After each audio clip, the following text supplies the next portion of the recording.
नमस्कार विद्यार्थी मित्रांनो, आपण दंतकथा वसंत सबनीस यांचे पाहत आहोत. पाहूया पुढचा पाठ. दातदुखीच्या काळात माझी सहनशक्ती फार खलास झालेली असते. दाते किंवा दाताऱ्या दातांशी जवळीक दाखवणाऱ्या माणसाने भेटू नये असे वाटते. माझ्या दातदुखीचे आणखीन एक वैशिष्ट्य असे की माझ्या विवळणाने शेजारी पाजारी गोळा होतात आणि माझ्या दाताच्या अध्यक्षतेखाली दातदुखी ती का होते, टाळावी कशी आणि झाल्यावर कोणते उपचार करावेत यावर एकदा तरी परिसंवाद होतोच. उपस्थित वक्ते मोठ्या हिरिरीनं त्यात भाग घेतात. हीच मंडळी एवढ्या मोठ्याने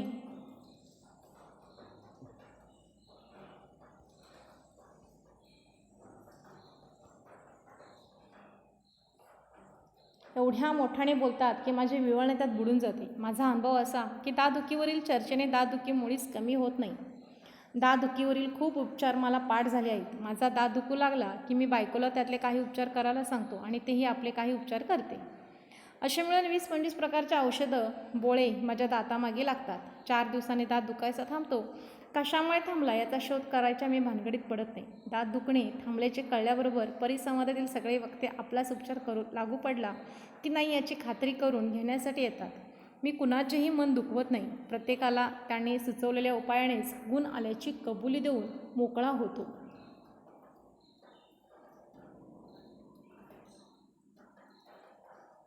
सगळे खुश होतात. दंत आघाडीवर सर्वत्र सामसूम होते. एखाद दुसरा महिना जातो आणि पुन्हा तोच दात, तोच ठणका आणि तेच उपचार यांचा पुन्हा प्रयोग होतो. या सगळ्याला कंटाळून शेवटी मी दाताचा प्रश्न कायमचा सोडवण्याच्या दृष्टीने तो दातच काढून टाकण्याचा निर्धार जाहीर केला. अनेकांचा सल्ला घेऊन आणि अनेक दंतवैद्याचे चेहरे पाहून त्यातल्या त्यात बऱ्यापैकी दंतवैद्य गाठला. का कुणास ठाऊक, पण माझी अशी समजूत झाली की ज्याचे दात चांगले असतील असाच दंतवैद्य शोधणे बरे. यापूर्वी आयुष्यात दंतवैद्याशी कसलाही संबंध आला नव्हता आणि तेच ठीक होते. असे संबंध आल्यावर वाटले. मी त्याला भेटून सारी दंतकथा सांगितली. दात काढून टाकण्याचा माझा विचार दंतवैद्या इतका दुसऱ्या कोणालाच पसंत पडला नाही. दात काढण्याबाबतचे आमचे मैथक्य झाल्यावर पुढचा मार्ग सरळ होता. फक्त दात काढायलाही पैसे द्यावे लागतात याची वाईट वाटले. पण मग माझी मीच समजूत घातली की आपण डोक्याचे केस मुळासकट काढत नाही तरी पैसे देतो. मग दात मुळासकट काढण्यासाठी पैसे दिले तर काय बिघडले. आणि मी प्रामाणिकपणे सांगतो की 10-12 वर्षापूर्वी दंतवैद्याबद्दलच्या खऱ्याखुऱ्या दंतकथा ऐकल्या होत्या. त्यावरून दंतवैद्याची खुर्ची, दात उपटण्याची क्रिया इत्यादी सर्व गोष्टींबद्दल माझ्या मनात विक्राळ भीती होती, पण प्रत्यक्षात तसे काहीच वाटले नाही. विद्यार्थी मित्रांनो,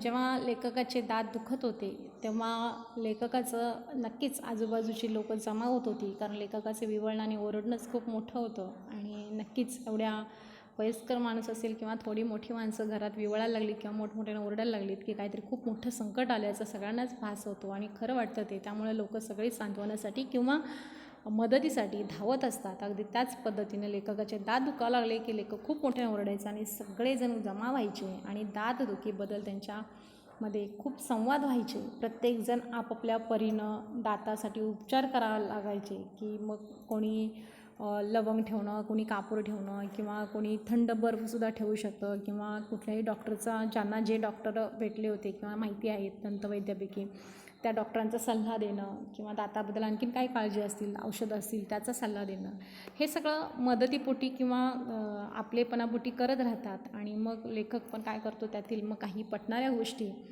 शेवटी उपचार करतो.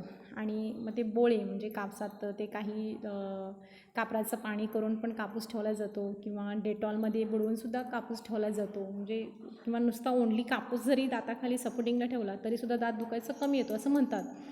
तर हे सगळे प्रकार तो करत राहतो, 20-25 प्रकार. आणि नंतर मग दात दुखायचा थोडासा कमी यायला लागतो आणि त्यांची पत्नी पण त्यांना ते सगळी साथ देत असते. लेखक दुसरं असं सांगतायत,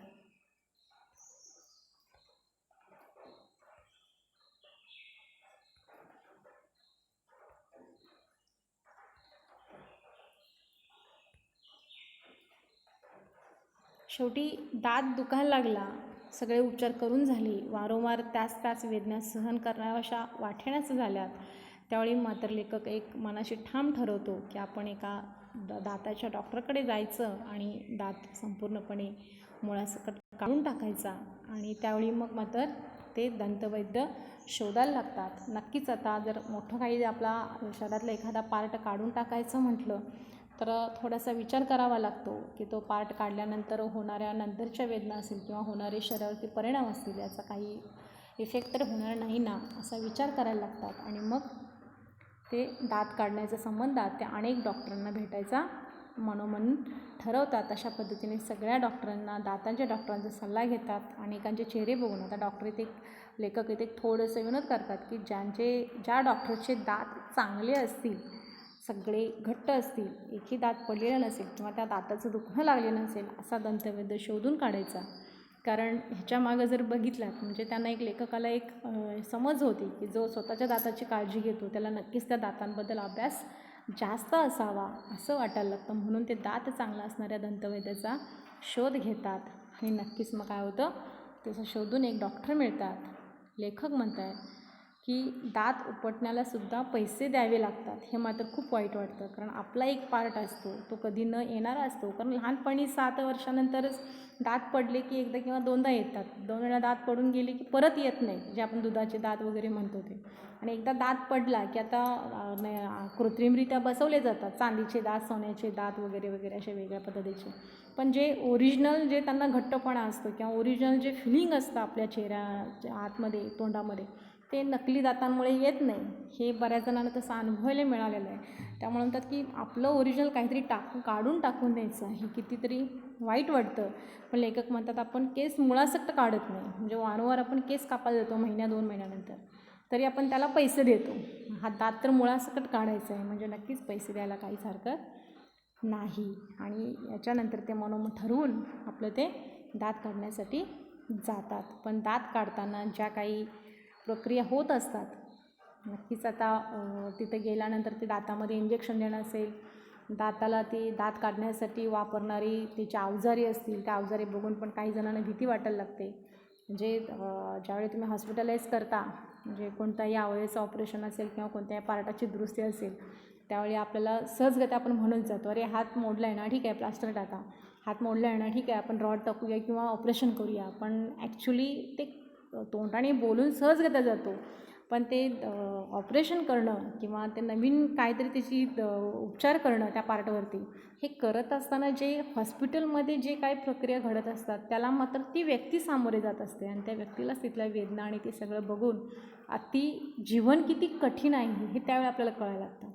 असं एक मराठीमध्ये बरेच जण म्हणतात की शहाण्या माणसाने कोर्टाची पायरी आणि दवाखान्याची पायरी कधीही चढू नये. आणि विद्यार्थी मित्रांनो, खरंच आहे, आपल्या लाईफचा खरा अर्थ जर कुठे कळत असेल तर तो दवाखान्यामध्ये कळतो.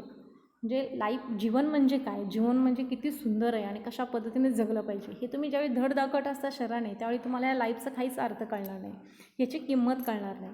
पण तेच जर तुमचा एखादा पार्ट दुखायला लागला किंवा कुठेतरी अपघात झाला किंवा कुठेतरी काहीतरी आजार जडला आणि ज्यावेळी आपण त्या 4 भिंतीच्या आत जाऊन कॉडवर पडतो आणि मग देवाकडे मागणं मागत आपलं पार्ट बरा होण्याचे सहाय्य मागतो, त्यावेळी आपल्याला खऱ्या जीवनाची तिथं किंमत कळायला लागते. म्हणून लेखक म्हणतायत की दात काढणं इतकं सोपं नाही आहे, पण शेवटी जीवावरती दगड ठेवून हे काढणंच गरजेचं होतं, कारण त्यांना वेदना त्या असह्य होत होत्या. पाहूया पुढचा पाठ. पण प्रत्यक्षात असे काही वाटले नाही. दंतवैद्य अलीकडे फारच माणसाळलेले आहेत असे माझे प्रामाणिक मत झाले. त्याने माझ्या हिरड्यात इंजेक्शन देऊन इतका लिलया दात उपटला की मी आश्चर्यचकित होऊन पाहतच राहिलो.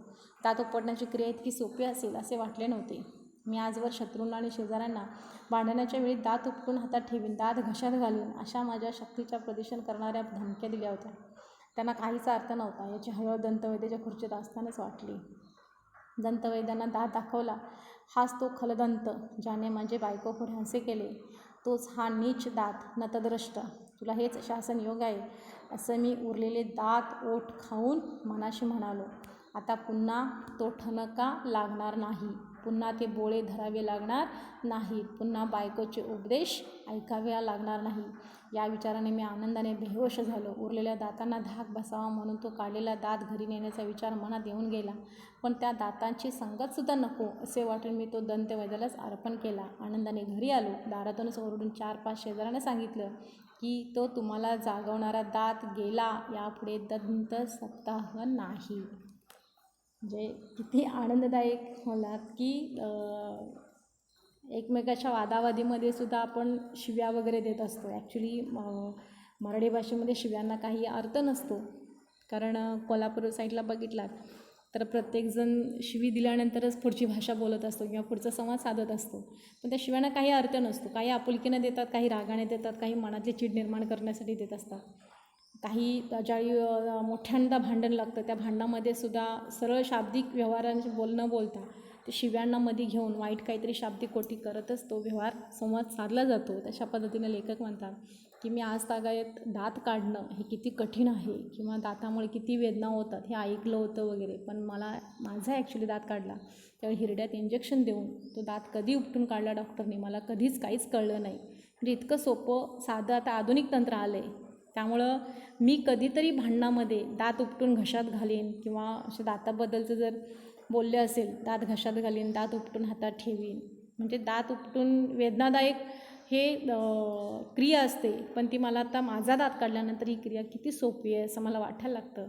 आणि मग मात्र वाटतं की त्या धमक्या मी देत होतो किंवा भांडणामध्ये ते शब्द वापरत होतो त्याला मात्र काहीच अर्थ नाही. दात जेव्हा हातात काढून दिला त्यावेळी दाताबद्दल त्यांनी नतद्रष्ट, खलदंत असेही शब्द वापरलेत. म्हणजे खूप त्यांना त्रास दिला होता. तोच हा नतदृष्ट म्हणजे नको असलेला दात, वाईटातला वाईट दात अशी त्याची अवहेलना करत त्यांना वाटतं की हा घेऊन जावा घरी आणि बाकीचे जे दात आहेत तोंडातले त्यांना धाक बसावा म्हणून सतत त्याचं त्यांनी धमकी द्यावी की तुम्ही दुखायला लागला तर तुम्हालाही अशा पद्धतीनं उपटून काढीन. म्हणजे बघा असं जर प्रत्येक दात दुखायला लागलं उपटून काढल्यानंतर शेवटी हातबल कोण होणार आहे? लेखकच होणार आहे. कारण शेवटी जेवण खाणं वगैरे आहे, ज्या जगतो आपण त्या अन्न चावण्यासाठी दाताचाच उपयोग जास्त महत्त्वाचा असतो. ते जर तोंडामध्ये नसतील तर जगणं किती असह्य होईल. म्हणजे जे काही रुचकर पदार्थ खातो ते कधीच आपल्याला खाता येणार नाही. आपण बऱ्याच गोष्टींना मुकलो जाऊ. हे लेखकाला थोडंसं तर लेखक विसरला. म्हणून लेखक म्हणतो की ज्या दातानं मला रात्रंदिवस ओरडायला लावलं, जागं करायला लावलं, सगळ्यांच्या बोलणी खावी लागली, बायकोचा ओरडा खावा लागला, त्या दाताचा मात्र ते काय करत होते मनोमन तिरस्कार करत होते. आणि मग आल्यानंतर घरी मात्र सगळ्या घरांना, शेजाऱ्या पाजाऱ्यांना ओरडून सांगितलं की तो दात मी उपटून टाकला, आता यापुढे दंत सप्ताह नाही. म्हणजे लेखकाचं हे वारंवार दाताचं दुखणं त्यांना कितीतरी असह्य झालं होतं, कितीतरी त्यांचं जीवन थांबवण्यासाठी ते कारणीभूत ठरलं होतं. त्यामुळं लेखक इतके बेहोश आनंद म्हणजे खूप आनंद झाला होता की दाताचं दुखणं किती हे असतं. म्हणजे त्यांनी वेदना सहन केले. ज्यांचे दात दुखले त्यांना नक्कीच हे पटणार आहे की दाताचं दुखणं. आणि मीही बघितलेलं आहे तसं. स्वतः माझं पण बघितलेलं आहे, मी दुसऱ्यांचंही बघितलेलं आहे की खरंच एक दात दुखायला लागला की आपल्याला आजूबाजूच्या सगळ्या गोष्टी अर्थहीन वाटायला लागतात. कुठंच कोणत्याच गोष्टीमध्ये मन रमत नाही. विचार सगळे जिथल्या तिथं थांबले जातात. हे किंवा आपलं जीवन व्यवहार सगळा थांबला जातो, सगळा संवाद थांबला जातो. आपण फार आजारी असल्यासारखं वाटायला लागतं. आणि ही अशा वेदना असतात की आपल्या वेदना कोणी वाटूनही घेत नाही किंवा त्या वेदनासाठी कोणी मदतही करत नाही. म्हणजे त्याला जे औषधोपचार लागतात त्याच गोष्टी हव्या असतात. म्हणजे ह्या अशा दंतकथा म्हणजे दाताची कथा लेखकाने एक विनोद साधत तुमच्यापुढे मांडण्याचा छान प्रयत्न केला आहे. याच्या पुढचा जो स्वाध्याय आहे किंवा त्या स्वाध्यायाचे प्रश्नोत्तर आहेत ते नक्की सोडवा. एक प्रश्नपत्रिका आहेत, मी तुम्हाला ह्याच्यावरती मोबाईलवरती टाकेन, नाहीतर आपलं कॉलेज चालू झालं की ह्या प्रत्येक लेसनच्या प्रश्नपत्रिकाच तुम्हाला जास्तीत जास्त सोडवण्यासाठी देईन. ते पाठ संपलेलं आहे. धन्यवाद.